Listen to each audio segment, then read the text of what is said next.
Okay, para sa atin, take a moment ngayong 1st of July, neutralization ng Abu Sayyaf Group, unahing tugunan ng Duterte administration.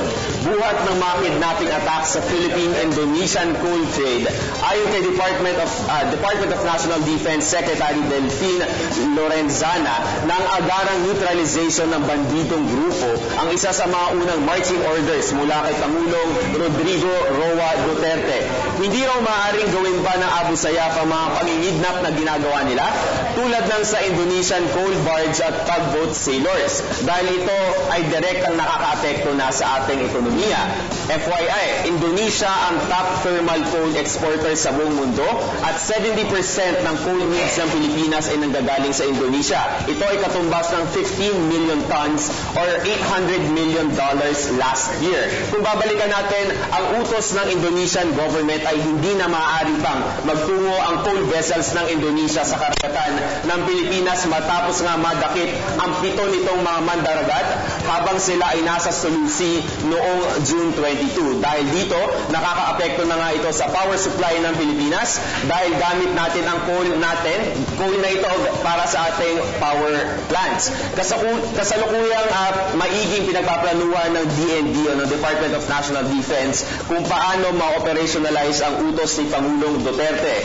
At for the record, ang Abu Sayyaf ay nakakakalap ito ng milyong-milyong dolyar dahil sa ransom money.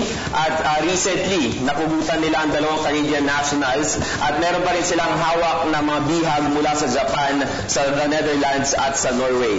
Alright, so Jules, this will be the first business of the Department of National Defense under the Duterte administration. Ang in-neutralize ang Abu Sayyaf Group. Alam mo, ang problema natin sa Abu Sayyaf could be traced back in the 1990s pa. So matagal-tagal na rin. So napapanahon na talaga na solusyon nitong problema ng terorismo sa Mindanao. Kasi sabi mo nga, kakabit ng issue ng ating pangseguridad ay ang issue rin ng usaping pang-ekonomiya.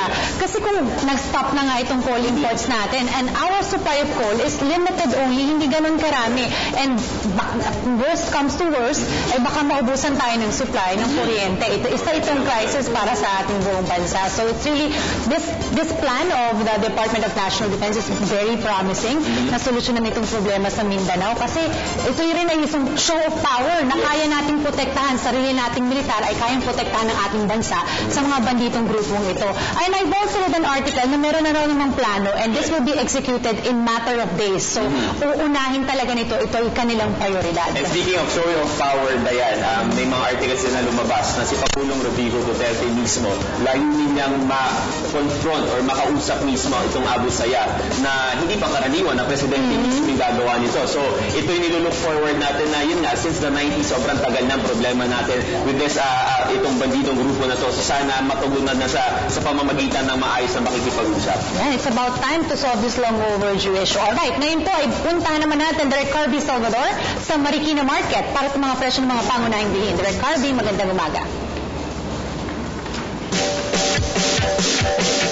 Hello, maayong buntag sa inyo tanan. Maligayang pagkakahalal, Presidente Digong.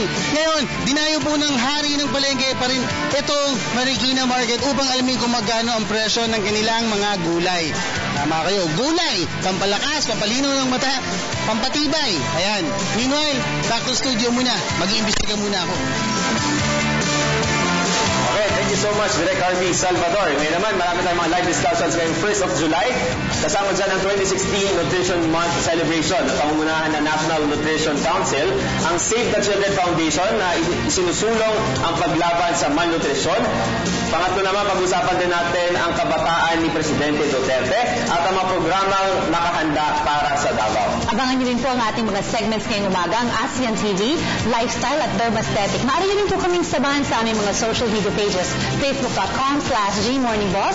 Follow our Twitter account, twitter.com/GMorningBoss. Mayroon din po kaming live streaming sa YouTube, PTVPH at sa www.ptv.ph.